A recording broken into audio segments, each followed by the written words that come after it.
I would like to say welcome, audience. Welcome, everyone, to AMS Weatherband's latest webinar, Weather Lens, the 2022 Weatherband Photo Contest winners, with Laura Hedin, Jeremy Bauer, and moderated by Steve Glazier. Now, audience, before we begin today, I would like to address some of the guidelines that we have for you. If you've been to our webinars before, you know all this, but for those that are new, if you have any questions during the webinar, we would ask that you please put them in the Q&A section or the option at the bottom of your screen. If you look at the bottom of your Zoom screen to the left of the chat function is a Q&A function.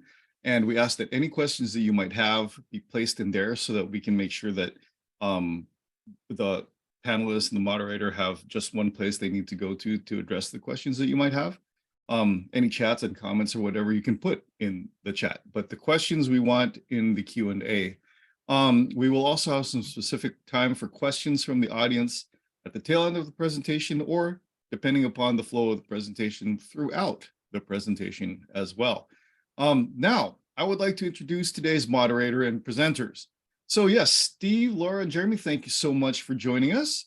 Our moderator, Steve Glazier, is a broadcast meteorologist at Weather Nation, covering the top national weather headlines. He loves looking up and being fascinated by what the sky has to offer. Laura is a retired firefighter and Naval Reservist Master Chief who is currently pursuing a career in photography. She enjoys capturing various subjects, including wildlife, landscapes, cityscapes, and storms both in the US and abroad. Lucky. Despite only taking a few college courses in film, digital photography, and editing, she has acquired most of her photography skills through on-the-job experience. Laura is deeply inspired by the grandeur and magnitude of Mother Nature, and her images have earned her worldwide recognition through various competitions, like ours. During May and June, Laura spends her time on the Great Plains of North America chasing storms in order to capture their beauty and power. Through her work, she hopes to share with others the magnificence of life, living things, and even objects that may seem lifeless at first glance. And Jeremy Bauer graduated in 2005 with a Bachelor of Science in Atmospheric Science from Ohio State University. During his undergraduate career, he worked for Storm Chasing Adventure Tours as a driver and forecaster. After relocation to Lincoln, Nebraska, Jeremy continued to study the weather and became a lead forecaster for the University of Nebraska's Vortex Intercept team from 2006 to 2009. Jeremy also interned as a meteorologist and provided severe weather briefings for the Lancaster County Emergency Management Agency. Jeremy created JRB Storm Photography as an endeavor enabled to create a platform to share his love of photography and weather. In his photography he's captured while living on the plains. It has been used by the Weather Channel, Emergency Management, and the National Weather Service for educational purposes. His enthusiasm to integrate science and art has enabled him to participate in a wide range of outreach events, including presentations at Ohio State University, the University of Nebraska-Lincoln, and Ohio University. Jeremy has been employed by the Nebraska Department of Natural Resources since December 2021. So with that being said, the introduction's taken care of. Steve, I give you the floor. Okay, thank you so much, Gideon, and thanks for all the participants joining today. Some Weatherband members, thank you so much for being a member, and if you happen to be watching and thinking of a Weatherband gift, it's a great gift, and the subscription is not overwhelmingly expensive or anything like that. So let's talk about what we are talking about here when it comes to some of the photo contest winners. I'm going to share my screen, and this is what we are talking about. So maybe you want to participate this year. This usually runs every summer, and it goes for, there's a long time period of multiple weeks where you can submit your photo. And last year, I believe we had several hundred photos, so it's a very popular event. And usually sometime around August we do it. We'll push some other things out this summer about dates, and Gideon was telling me that we have a special logo for the photo contest this year, and he's pretty pumped for that. So just to recap last year, the photo contest winners, I was one of the judges. We have a handful of judges, and from my perspective, we're asked to go through multiple rounds of judging kind of start large, select dozens of your favorite, and then we just kind of fine tune them and narrow them down from there. So last place, or last year, not last place. I get last place because I'm taking pictures with my camera and they're just awful, especially the moon. Don't even get me started. Anyway, last year we had first place from Mark. Look at this. This is amazing. Lenticular cloud over the spewing volcano. We're going to catch up with Jeremy, second place, the Red Barn Shelfie, which I understand, we'll get the full story, but I understand Jeremy's wife gave him the title idea of that one. That is an epic picture, so I can't wait to get into that one. Then you have kind of this rolling fog over the hilly terrain from Jay, third place. And then where we're going to begin today's webinar is Laura's picture. It was the member's choice. So after myself and a handful of other judges go through, then we open it up and we say, vote on your favorite, and then we narrow that down to the member's choice. So congrats to Laura for capturing this wonderful picture. I can't wait to hear the story about this one. Devil's Tower, if you've ever been, an already picturesque place, but this one just magnifies it by 10. Now, you might not be incentivized so far to do a photo contest, but there's money involved, so that could perk your attention. Last year, for the prizes, we had first getting 500, then second place $300, $200 for third, and then the member's choice 500, and then a complimentary year of Weatherband membership. So pretty cool. If I had some better pictures to offer, instead of just clogging it up with the pictures, I would send some in. So you are watching this year's webinar here for, let me just stop the screen share for, last photo contest. We're all joining you from the plains. I'm in Denver. Jeremy is in Lincoln, and then Laura's on the road. So I'm going to go to Laura first because I'm going to grab you while we have some good reception. And Laura's in the panhandle of Texas. You heard Gideon talk about how Laura loves traveling, capturing the storms, especially here in the Great Plains. We had severe weather yesterday. We had a bunch of storms popping up in the same area today. So Laura, maybe first off, give us an update where you are, what you're doing today, maybe what you've captured this week. So we decided to stay up north with the Perrington severe area yesterday. And I think that was a pretty good choice. We kept getting some nice views down below with the base, and then mid-levels were kind of shrouded by the mid-level clouds. And then after an hour, she kind of flip-flopped. So we never got the whole picture, but we still got some nice shots. Always try to include, either a pump jack, center pivots, old barn, or something like that. So that's always part of the chase and the interest also. So we were up there yesterday. So now we're just past through Amarillo. So I'm keeping my fingers crossed on the cell reception. We're going to head a bit further south.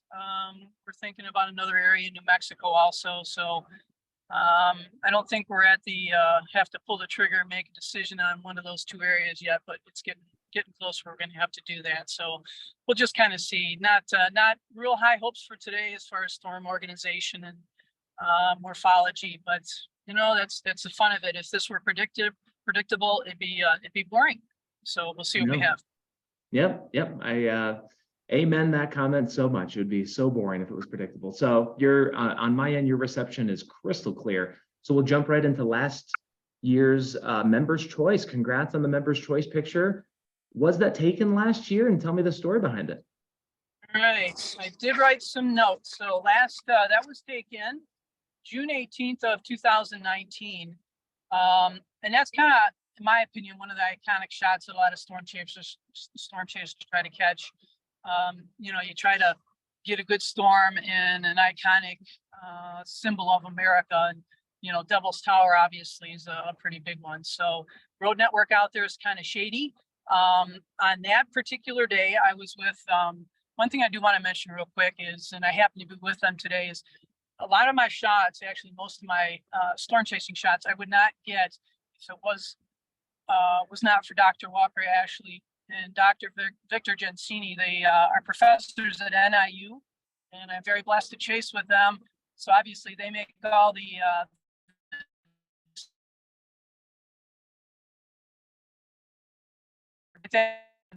you have to be out, Dr. Walker Ashley.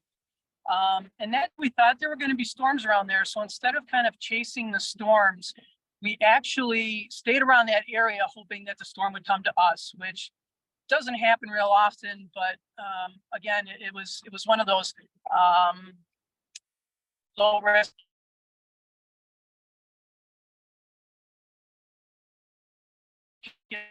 shots and just watching the storms and hoping that they were going to drift our way. Sure enough, in the evening they did. Based on where the storms were moving, we found a nice perch.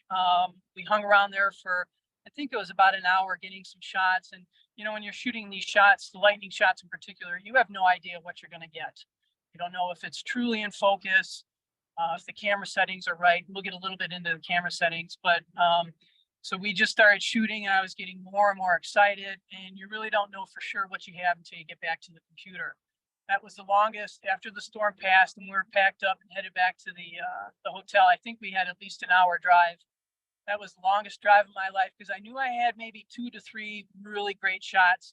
But again, you just don't know if they're in focus until you get, you know, back to the hotel to look at them on the laptop. So thankfully they were in focus, and I was really, really happy with the shots. So I'm a newbie when it comes to photography. I don't know many of the terms and the camera types, lenses, and everything. So how does one, you know, take this? Is it, I've heard of longer exposures and that kind of thing. And am I even on the right path? You kind of like, you know, almost a recording in progress, and then you go frame by frame and look at them after? Okay, so we can get into it. I did do a little PowerPoint that I put together. Lightning is such a crapshoot because if you luck out and you get a shot, people are going to think that you're the greatest photographer ever. When in actuality, it's just luck because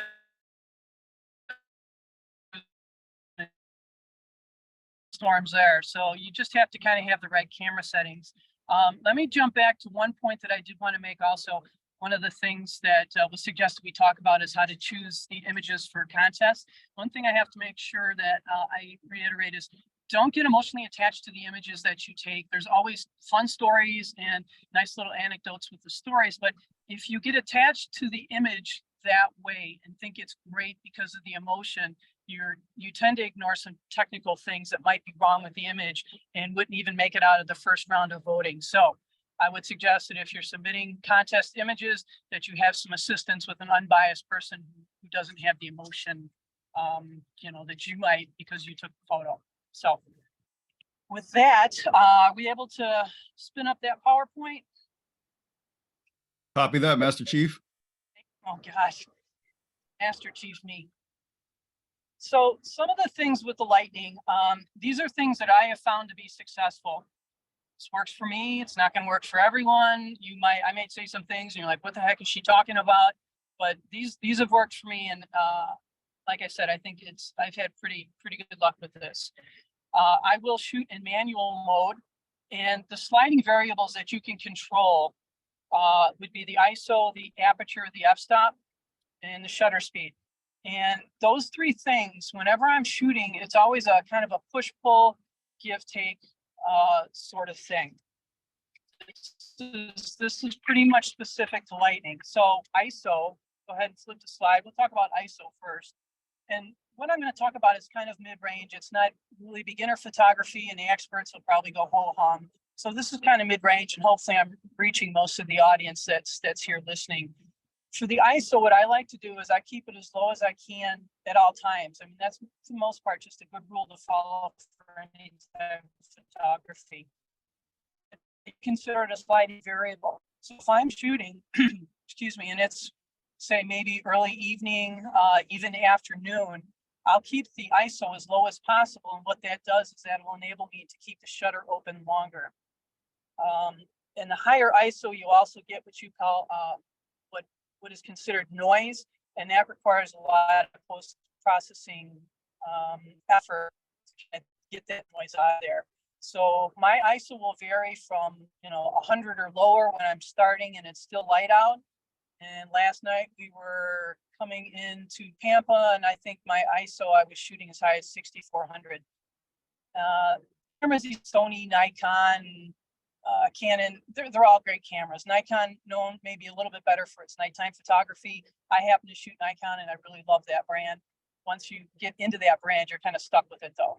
You know, you start buying lenses and everything and changing everything out can be pretty expensive. So I shoot with Nikon, and I can shoot up to images of maybe 6,400 and actually able to pull them back from the brink and make them actually be good images. So that's kind of just a rough guide on ISO. If we go to the next slide, we'll talk about aperture f-stop. So this is the diameter of the lens, and it'll determine how much light you let in. And it's more than just how much light you let in, it actually controls the focus. So when you're shooting landscape or anything that you would like to be in focus from kind of front to back, you usually need to shoot mid-range, anywhere from f8 to f11. And again, it's another push-pull variable that I use when I am shooting the lightning, because, you know, maybe the lightning is getting closer to you, it's getting lighter, skies are getting darker. So the variables are always changing. So I am always tugging on these three variables continually throughout the entire storm. So if you're shooting mid-range f8 to f11, you're going to have some really good shots. If the lightning is really bright and it's getting closer to you, I'm going to close that aperture down, or that f-stop, so the images aren't blown out. When I say close it down, I'm starting to move towards f14, even to f22. And conversely, the storm's kind of far away, and you know your ISO is really high, 6,400. We'll talk about shutter in a second, but it might be possible where I have to open the shutter even wider, moving the f-stop closer to like f11, because I'm needing to get more light into the sensor. So that's kind of a rough one on aperture. So shutter speed. Okay, little variables with this also. I usually try to keep it between 3 and 20 seconds. Again, these aren't hard, fast rules, but this works for me. And again, it all depends on the conditions. I do not try to catch lightning. I don't, you know, you flash, you push the shutter and it's a quick shutter speed, and you try to catch it. I don't do that. I prefer to leave the shutter open, again, anywhere from 3 to 20 seconds. And what Mother Nature decides to do during the time that I have that shutter open, so be it. So my keep rate, maybe 10, 15%, if I'm lucky, might be better on storms that have a higher frequency of lightning. So that kind of varies. I don't usually go much longer than 20 seconds, unless it's a slow moving storm, because your clouds start to blur. And I don't like the blurry clouds with the lightning. I will use a trigger if I am unable to keep my shutter open for longer than 2 seconds, with all the other variables of ISO and aperture being used. If I can't keep it open longer than 2 seconds, I will use a trigger. And I've actually had some pretty good luck with that sometimes, but they seem pretty dependent on the type of lightning, whether it's forked, you know, what have you. And that's kind of the gold standards. We want the CGs, we want the cloud to ground. If you have what we call flashy lightning within the anvil or within the tower, those can make for nice pictures, but it seems that most dramatic pictures are the forked cloud to ground lightning. I think that's probably the highlights for the shutter. And then just a quick few other thoughts. Again, I've mentioned many times that the variables change frequently, and I'm always changing the settings. I'm always tugging on the ISO. If I get too high and it's towards 6,400, well, then maybe I'm going to leave my shutter open a little bit more. If the shutter's open too high, or if the shutter's open too long and my clouds are starting to blur, then maybe I'm going to start playing with the aperture. So, and this is kind of a given. The tripod is a must. You can't handhold this. And the big thing is you just got to get out and shoot. You have to get out and shoot and shoot and shoot more, and then just get some constructive, you know, criticism or some assistance with how you can improve your shots. So that's kind of my highlights on the lightning. I'm not sure if I'm talking too much or not enough, but I've got more to say. But that's good for now in the camera settings. That's awesome. Thanks, Gideon, for sharing the screen too. We got to see that clearly, and it sounds like you know, there's obviously some luck. Well, there's luck involved. Like you mentioned, you kind of have lower expectations for today and what you'll capture. What keeps you going? What gets you out there on the road and in the fields and with the camera out? If you've had a series of, you know, unlucky captures, or maybe you have low expectations. Yeah, I think a lot of this actually relates to the firefighting and the adrenaline rush.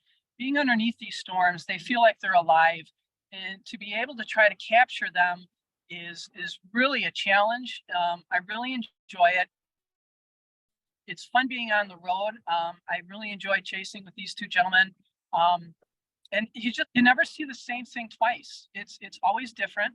One other thing I'd like to mention is, when I do edit, I don't like to change things. I like to present the image as close to possible as I have seen it. But I still would say that even with the shadows and denoising and sharpening, the final image is probably, obviously I'm not going to have anything without the image, but the image itself is maybe 65, 70%. And then the remaining, 35, 30% is going to be the editing. It's going to be pulling up the shadows, pushing down the highlights. Again, things that are already there, but you just need to adjust so people can get a clearer picture of what you had seen. And I think just the challenge of trying to get these images out for people to see is wonderful.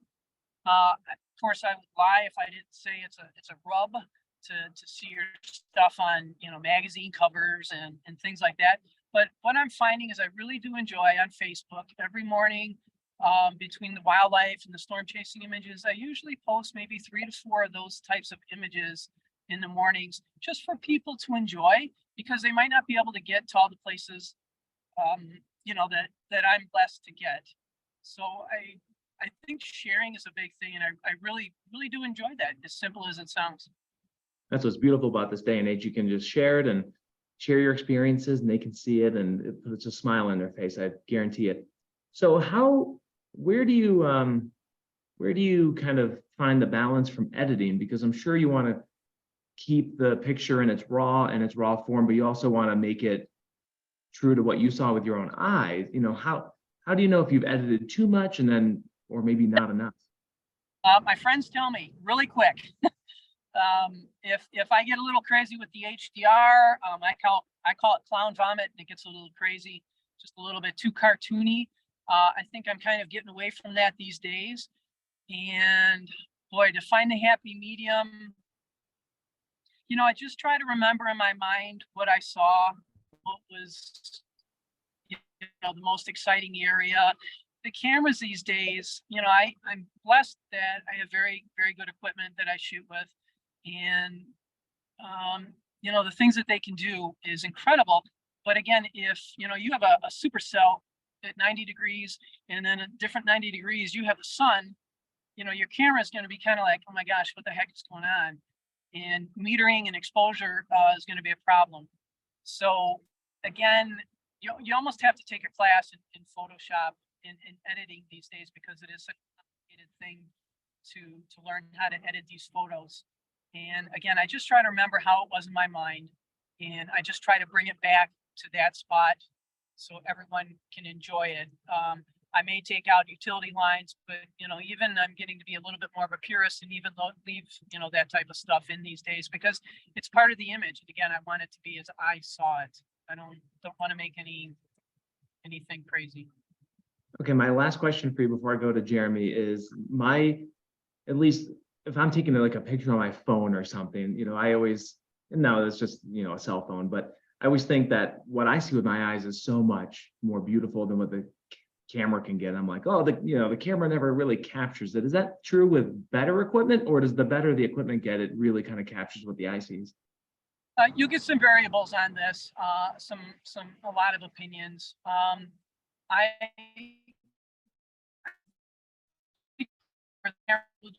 So much will improve even so much more. As it is now, the camera that I shoot with, I think it uses 52 different samples of what I'm pointing it at to try to get the best exposure, focus, what have you. I will probably get to the point where it does reach that, but it's not there yet. And I think that's why editing is so important. I think if people were able to take a class, could really see what editing can do to add to the image. It's really surprising. The before and after that you see is really surprising. And again, just bring it back to what you saw is a bit of a challenge, but we're getting there. Okay, Laura, well, your connection held out 90% of the way, so that's awesome. I'm glad. And we'll see if we have any questions for you toward the end. I'm going to turn it to Jeremy and his picture now. And Jeremy, you're joining us from Lincoln, Nebraska, with a heavy presence and history of the plains weather and everything that you can expect. So let me share my screen once more so you can see Jeremy's picture of the Red Barn Shelfie. And I shared Laura's picture earlier, so I could scroll down again toward the end, or you could see it toward the beginning of the presentation. But here is Jeremy's Red Barn Shelfie. So we're looking at obviously a clear view, a beautiful green field, classic red barn. I lived in Vermont for a while, and these red barns always captured my heart. I just love them so much. And then what looks to be, a double stack, like we're stacking up pancakes here, like it's a lenticular, but a little shelf cloud, another darker area, and then a lighter area on top. So Jeremy, take us to this day. If you remember the day, let us know when the date was, and a little story about this picture. Absolutely. And I'll tell you what, if I just go ahead and share my screen. Sure thing. Let's see here.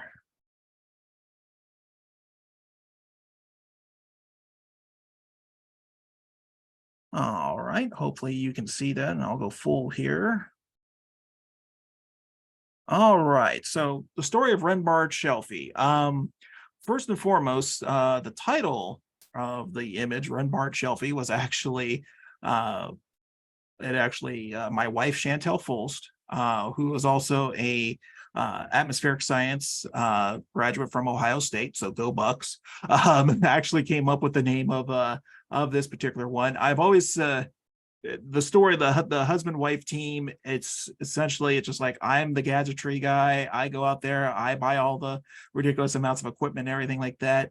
She's the artsy person. She's drilled it into my head about composition and the rule of thirds, and especially when it comes to naming things and so forth. That is definitely her forte. So definitely thumbs up to her. She was the one that said Red Barn Shelfie, case closed. It's like, okay, done deal. So but yeah, the story behind it, it was June 27th of 2019. Up in central Montana, and this is on the screen there. You actually have an image from the day one outlook of that particular day from the Storm Prediction Center. Essentially, there was plenty of shear, instability was there, moisture was actually there for that far up there in Montana. I think we had dew points in the low to mid 60s that particular day. And then essentially the last one, the source of lift, was going to be from the mountains themselves. So that was going to be our lifting mechanism.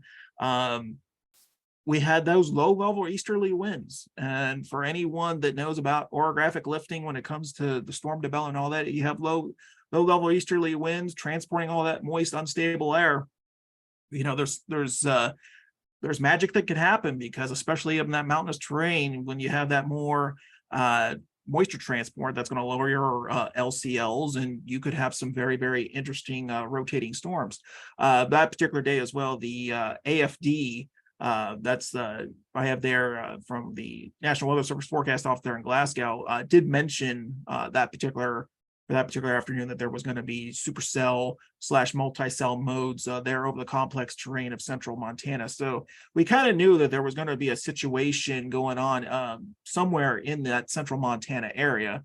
The question was going to be exactly where and so forth later on that particular day.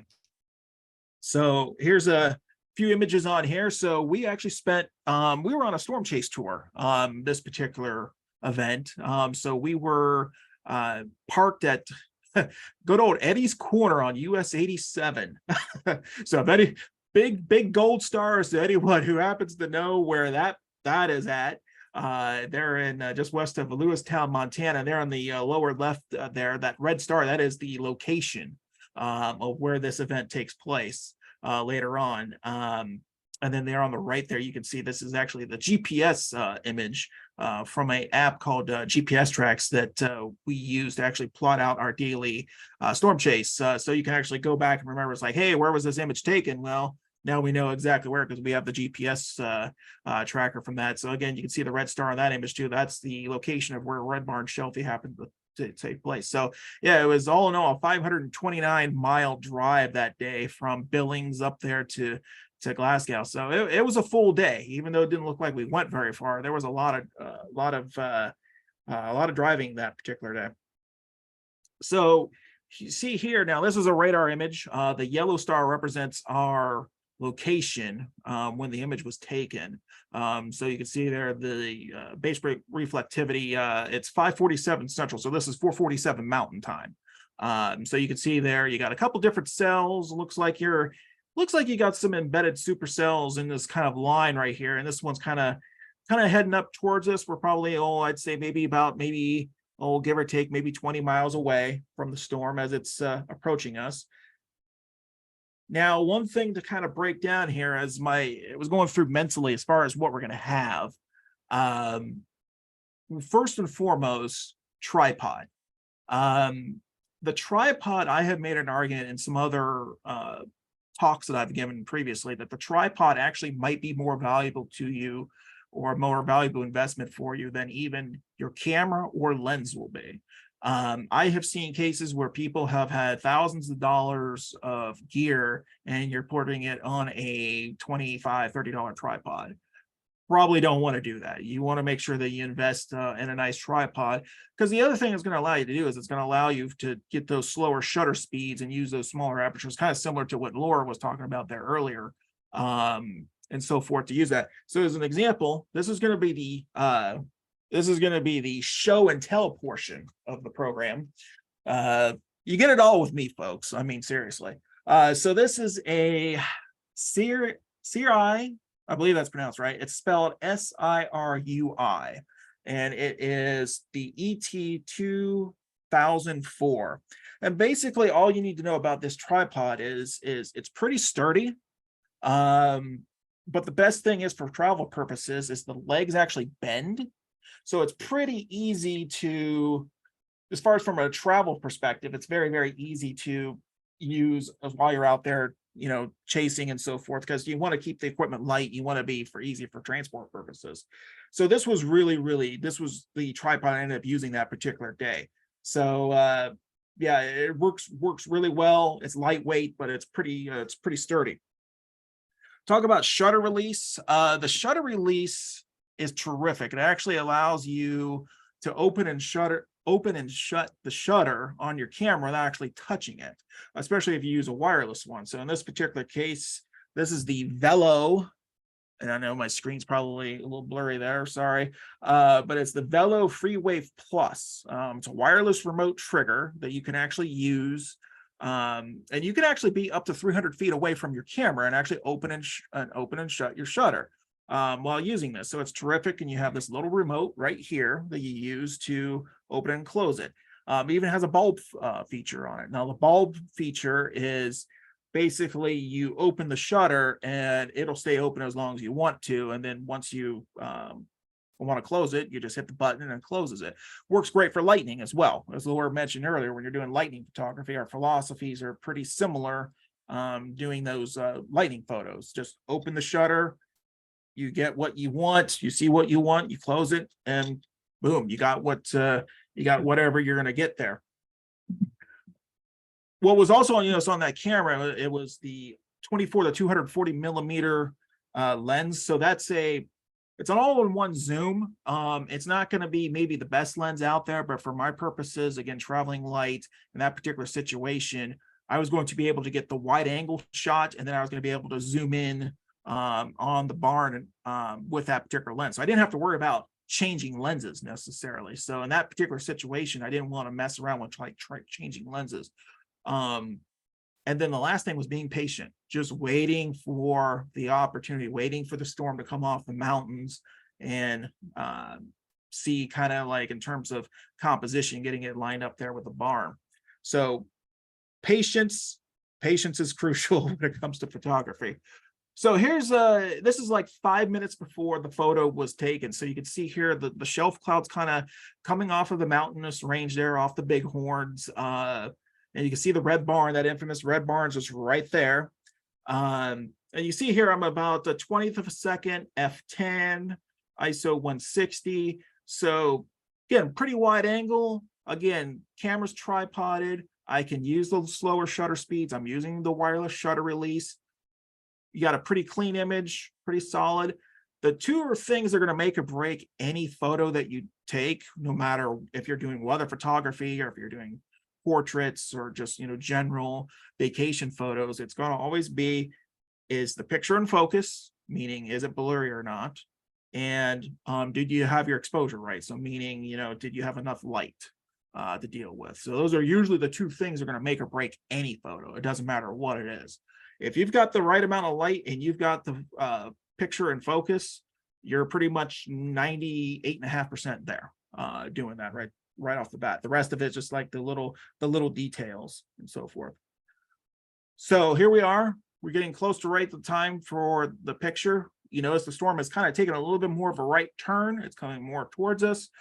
It's about time to get the heck out of Dodge. So there we are. It's heading right there towards us. There it is. Now you notice the background has changed a little bit. You notice it's a little bit darker in the background.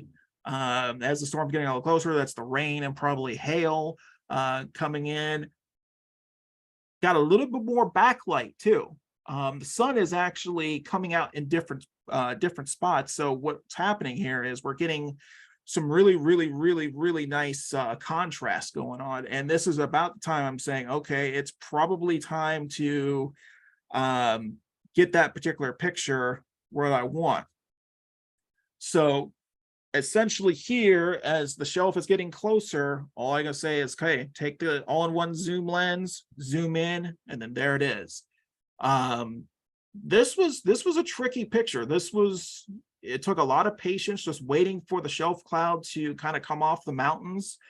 And then also making sure, again, the composition, making sure to having the foresight to put the barn in the lower right, keep the mountains on the lower left, have enough, kind of a little bit of that green space there, the grass down there at the bottom, but then let the shelf cloud do the talking, if you will. That's the main thing of the picture. The red barn was just kind of like the chef's kiss. It was just like it gave it just that little bit extra. So that is the story of the red barn shelfie image. It's an image. It's one of my top 3 favorites of all time. It's something that you just have to be in the right place, right time type deal to get that particular image. So again, one of my all-time favorites. So there's a couple social media plugs right there. JRB Storm across the board. If you ever do have images that you take and you want just some feedback, critique, or whatever, my email address is there, jrbstorm@gmail.com. Feel free to chat me up. I mean, I'll gladly give any critique or anything like that. Keep the hate mail to a minimum, though. I can get that from other people. But yeah, please, by all means, feel free, and I will turn the screen back over to you, Steve.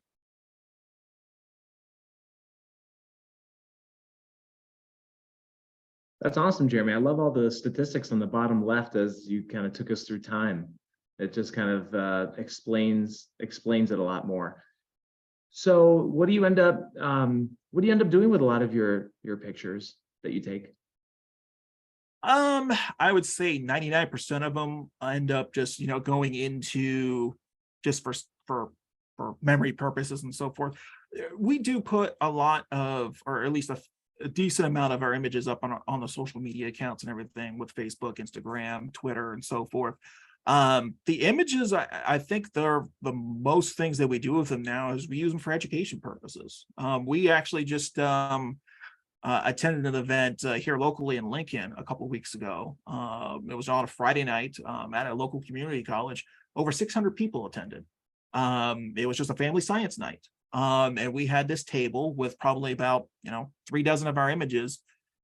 The satisfaction at this point in my life and career is just seeing the amazement, the smile, especially on the little kids' faces, just seeing these images and they'll go, whoa.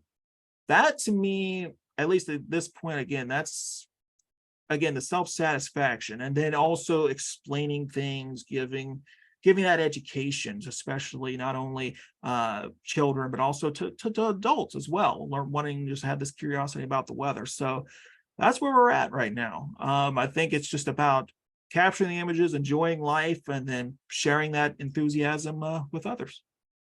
Okay, and then between what you do now and what you've done between Vortex and some, storm chasing tours and everything, can we just talk about safety for a moment? Because, the weather changes so fast, you're trying to get the perfect shot. Maybe share some of your best advice, experiences, and how people can stay safe while they're trying to, capture that classic image. Absolutely. And the first thing I'll say right off the bat is it's a quote that I've used quite often, and that is that no storm is worth dying for. Know your limitations. You can try to use all the safety precautions you want. Storm environments are inherently dangerous, so you are taking a risk just being there in the first place. Just be aware of your surroundings, like have the radar on your mobile device, whether it be an app, computer, whatever the case might be. Have some sort of radar so you know what's going on, or have someone that is quote unquote nowcasting. They can look at the radar, they can give you some type of information while you're out there and so forth. My best piece of advice is that if you've never chased storms before, you may want to consider chasing with someone experienced before you try it out on your own. Because I'll tell you what, there is a lot to consider. There is a lot to consider, especially, the difference between, looking at the radar, and then you're looking at the sky, and then you're worrying about what settings are on your camera. I mean, there's a lot that can happen in a microsecond. So you really, really need to ideally have someone else there with you. I know there's a lot of people out there chase alone. That's prerogative, but I think I've reached a point in my life where I don't think I'd be able to do it. There's just too much to be looking at, especially if you're trying to, especially with the photography aspect of things. It's just good to have one other person there, and ideally maybe even a third person, because then you've got one driver, you've got one sitting in the shotgun position, maybe looking at radar or whatever, and then you got one person in the back, maybe collecting the images, getting that and so forth. So yeah, I mean, there's a lot to consider. Again, to reemphasize, I think it's just best to always remember in the back of your head that what the environment that you're dealing with is inherently dangerous. So you just kind of need to know when it's time to call it quits and move on to the next day. Okay, and that is a perfect answer. I didn't even realize I just clicked on the Q&A. Reminder for folks, if you have any specific questions, we only have about 15 minutes left for Laura or Jeremy. Type them in the Q&A, not the chat, but the Q&A just to the left of it. And Katie asked about 20 minutes ago about any safety considerations, and it sounds like, Jeremy, your safety considerations are having a reliable source of radar, a good knowledge of where you are and map and so forth, good communication with someone else, and then maybe multiple people. Yeah, and actually, just as it just popped in my head, one other thing, where you're at specifically, know your road networks. Always have an escape route. Always know how you're going to be able to get out of there if you need to get the heck out of Dodge. So just make sure you always kind of know the local road networks, especially if there happens to be a road under construction, or especially in Montana, when you have a paved road every maybe 50 to 75 miles, it's like you kind of need to plot that out ahead of time so you know what kind of situation you'll be dealing with later. Okay, this question could be for either Laura or Jeremy. We talked about the Devil's Tower classic lightning shot, the Red Barn Shelfie. Do either of you photograph anything else? Those are two severe weather pictures or summer related pictures. How about ice, snow, spring bloom, fall foliage, ice storms, anything like that? Okay, I like to shoot landscape. Sometimes I get out to Yellowstone in the winter. I think the hardest thing, particularly with snow, is getting that white balance. A lot of times it turns out, you get the blue kind of cast to it. So that's one of the first things I do when I bring my photos into editing is I'll check the white balance. And again, I don't know if we want to get into, a Photoshop class here, because that could be a couple semesters long just to learn the basics. But I think once you get the white cast of the snow done correctly, everything else, the colors of the animals and everything else, the background just seems to fall in place. And to answer your question, Steve, yeah, we do just about everything. We have actually in the last probably about 5 years or so, we've actually gotten more and more into portrait photography, wedding photography, you name it. And then nature, it's just about everything. So it's interesting how this all started with primarily weather. And then, it started with, hey, would you mind doing our family portraits and things like that. And the next thing you know, it just kind of went from there. So the one thing about photography is always keep your mind open. Like, you never know what might come up. Like, always take advantage. I mean, if there's an opportunity and you have the confidence and the means, take advantage of it. So Jeremy, have you had a situation where you're doing a family reunion, a family portrait, a wedding or something, and there's happened to be a combination of, the event plus weather happening in the background or anything like that, or no? Oh, we could be on that for an hour and a half. There have been plenty of times. There's been plenty of times, and actually most of the when events and all that. I remember we actually photographed a wedding up in western South Dakota, in Rapid City, about 12 years ago now. Oh, that's my full moment of the day. 12 years ago, and you're having an outdoor wedding in middle June in South Dakota. What do you think is going to be the possibility? Thank goodness it actually turned out okay. But few days leading up to it, we were definitely getting messages and texts be like, what's the weather look like? What's the weather look like? It's like, we'll see what happens. It's just like, there's going to be a chance of storms. What else can you say? But yeah, so yeah, there's plenty more stories than that. But yeah, it's just fascinating to talk weather with people, especially when they learn what you do, what your passion is. Oh yeah, that elevator conversation, or a convenience store, when they find out what you do, they'll want to talk to your ear off for a half hour. So every time there's, we get hurricane season starts in the Atlantic next, it's a little more than a week, next Thursday. And every time we get, one of our first tropical storms, we see that picture of, I don't know if you've ever seen it, but it's out like a driver window and it's flooded and there's a shark there, and they're like, the sharks are swimming through Houston or whatever. Obviously fake. So either of you, with the presence of technology, computer generated pictures and stuff, and just like, over edited stuff out there, do you have any ways to spot I don't want to say a fake, but just something that isn't quite real? I'd have to say, if it looks too good, it probably is. There's some baby peacock image going around now that's it's AI. People are passing it as real. So I think, in addition to all the other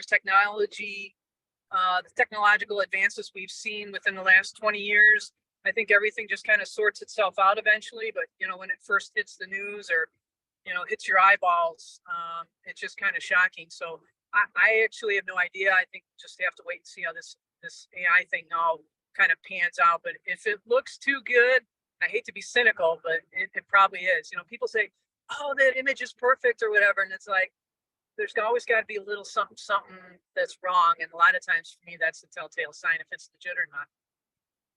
Yeah, I agree with Laura entirely on that. And I even remember back in the day, especially right after Hurricane Katrina made landfall, and there was these images that would go around, and they still go around for years, talking about this supercell. And I think it was Mike Hollingshead that actually took the photo of the supercell that was actually out in eastern Nebraska. I think it was like in 2004. And everyone says, here's Hurricane Katrina coming to shore, or this hurricane coming to shore. It's just like, nope, that's a supercell in a cornfield. It's like, nope. Yeah, your guess is going to be good as mine. With the AI situation and the way it's evolving, I mean, who the heck knows what that's going to look like, next week, next month, next year. I mean, it's one of those deals. I think we're just gonna have to wait and see. But again, yeah, I think Laura hit it right on the head. I think if it's way too good to be true, or it's so outlandish, like there's no way, it probably isn't taken by a human. So to summarize, from what I've gathered, to get into this photography hobby or even profession, there is a cost. There's an investment, especially investing in a tripod is good. A good solid tripod is good to have. Having fun while you're out there, but also practicing safety, maybe going out with someone and enjoying nature. Also, seems to be lighting is a big thing, not too bright, not too dark. So brightness, and then also white balancing and focusing too seems to have come up in this conversation quite a bit. And probably if you're really into it, not getting down on yourself, because it seems like there's a bit of luck. There are many opportunities you think you have something but didn't quite capture it, so it just kind of ends up being almost up to nature. So with that said, those are kind of conclusions I drew.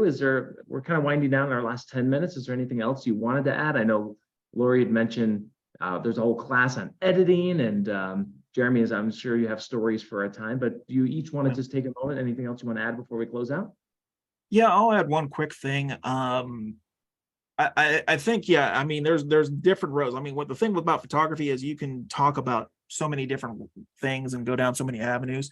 I think for anyone that's up and coming, especially anyone in the audience that's a little bit younger, best piece of advice that I took, and I kind of took that and kind of evolved it into my own philosophy over the years, and that is exercise of 3 Ps. And the one was already one I discussed before, and that was patience, having patience with things. And I think in this day and age, this fast pace of life, that's easier said than done. But I think sometimes you just have to be patient with way, things are, especially with environments and things like that. You're dealing with nature. So sometimes, things aren't going to happen in the time frame that you want. Another one is persistence. You got to just persist. You got to get out there. You got to keep trying. You got to keep giving it to you all, and just keep trucking along. And then the final one's perseverance. I mean, there's things that there's gonna be adversity that you have to overcome, both personally and professionally, and you got to learn how to do your best to persevere through it. I've done that over the course of my life, and here I am, at 42 years old. I just dated myself, but whatever. 42, and I feel like I'm just now hitting my stride. I'm just now getting there. Like, I think all of the pieces, everything is now fitting together. All of the work, all of the knowledge, everything is finally coming together. In hindsight, you wish that happens earlier in life, of course, but it was meant to be this way. So I guess my final thoughts would be just to educate yourself. I mean, even taking a spotter course will help you with your photography, because then you'll kind of know what you're looking at. You can take classes at community college in meteorology also. I did 36 trips with College of DuPage since 2008. I chase mostly now with the 2 gentlemen that I mentioned earlier, but I said, what the heck? So I finished up and got an associate's in meteorology at College of DuPage, just kind of for giggles. And the other thing is take a photography class at a local community college. They don't, I think a lot of them have adult learning classes where it's not a full semester, maybe only 8 weeks or whatever, but it'll teach you some more of the camera settings that I had mentioned earlier. And as they become intuitive, you'll know what to do based on the situation that you're standing in front of and you want to photograph. So just getting to know your camera, getting out and taking thousands of pictures, and then, again, sit down with someone and have them say, hey, maybe your focus or your bokeh through the image could have been better, or your ISO is too high or too low, what have you. So it always helps. I still take community college classes in photography because I always learn something, always learn something. And it's just wonderful to be out in this great country of ours. I just so enjoy it. We'll be pulling into Lubbock here shortly, and I'm looking forward to some pork belly, and then we'll see what the rest of the day holds for storms. But this has been a great experience, and I appreciate everything with AMS. Thank you so much. Yeah, for sure. It's always one of my favorite times of the year. Going through all the pictures are wonderful. My last thought is, do you all love the photography side of it or the nature and weather side of it a little bit more? Or is it kind of a balance? I think that's like asking who's your favorite child if you have kids. Wow. I would have to say it's a combination, because you can have the most gorgeous storm, but if you're in an open field with nothing to give it a little something extra, you just kind of have a plain supercell picture. And conversely, if you have a gorgeous old wooden barn and you've got clear blue sky, that's not quite as exciting either. So I'm going to duck out and have to say it's got to be a combination of the two. I think it depends on the day. Some days you're just like looking up, it's like, yep, old man curses at clouds. No, I honestly, I think it's a combination of both. I think very early in my life, I was probably obviously the interest in weather and just how that evolved, and then the photography aspect, just especially these last few years, just understanding the complexity of the art of it, and the interpretation and all that goes through as far as getting the image and then going through and then doing the editing and all that. So again, I think it just depends on the situation, but I'll tell you what, under the right circumstances and a little bit of luck, I mean, it's definitely worth it. So yeah, I think both things are equal in my boat, that's for sure. Okay, well, thank you both so much for joining us today. Laura, do you see anything yet on the horizon? Can you give us a live storm update? Well, when we got up in Pampa, it was foggy and just kind of very unpleasant. And now we're in blue sky, total blue sky as we're pulling into Lubbock. So we just need a little bit of diurnal heating, waves to come through and all that good stuff. And we'll see what she brings later.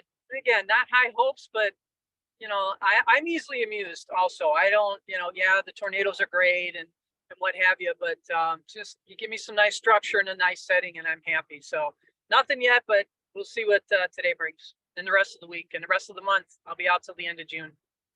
Nice. Okay. And Gideon dropped in the chat how to follow Laura and Jeremy as well. Multiple ways: Instagram, websites, and so forth.